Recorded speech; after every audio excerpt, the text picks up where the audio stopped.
got a bit of a sore throat. Thank you very much for asking me to be on the panel. As a woman, as a teacher, as a trade union leader, most importantly probably as somebody whose teenage years were shaped by the Girl Guiding movement and a proud Queen's Guide. I am Kim Nappett. I am one of the joint presidents of the National Education Union. And I think we've come a long way. On the train on the way up yesterday, I watched the film Hidden Figures and looked at the fight that those heroines, Catherine, Mary and Dorothy, had in the early 1960s on the NASA programme. And maybe, we have come away, a bit of a way from where we've been. But back in the early 1980s, I wanted to go and study chemistry at one of the more prestigious universities. What makes you think that you, as a girl from an all-girls comprehensive school in London, has the right to come and study here? That was the question I was asked at my interview.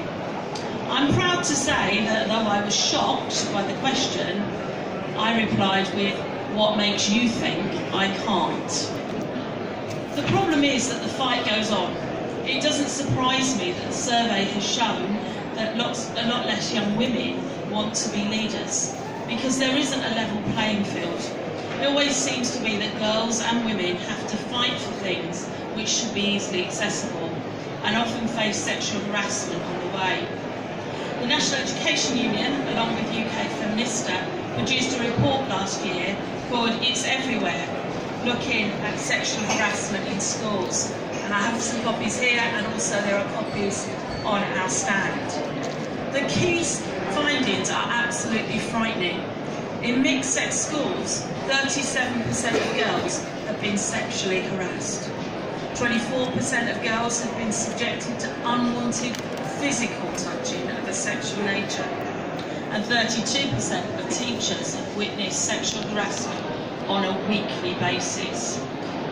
But it's the impact of that that's even more frightening, as it often is really long-term and ingrained. Those young women have a lack of confidence quite often, and a decrease in their self-worth. Girls try to take up less space and try to keep out of sight or on the edge of things because they don't want to be subjected to more harassment. And obviously, therefore, it has a detrimental effect on their achievements and their opportunities. What we came up with as the way forward also echoes with the attitudes from your survey findings. We need to talk about sexual harassment in schools. We need to break stereotypes and teach about healthy relationships, and we, like you, support the SRE education. We need to empower all women to take action and to report incidents.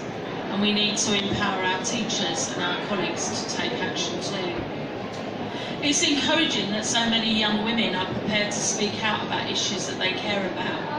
And let me assure you that there are people out there who are prepared to listen. Last year I took my then 16-year-old daughter to lobby MPs about school funding. The MP that we spoke to wrote to the Secretary of State following our visit and sent us a copy, which is now on my daughter's wall, with the statements that she had made in our interview highlighted. She saw that she had been listened to. She had spoken out about her lived experience, and people in power listened. Keep speaking out, girls. We want to hear your voice. I see a lot about not reaching the top of your profession in my own profession, where the majority of teachers are women, and yet there are not that many represented in senior leadership roles. As a woman elected for the second time, in fact, to serve as president of a trade union, I would encourage young women and young men to aim high, to have great aspirations, to continue to be lifelong learners, and to keep moving until you're where you want to be.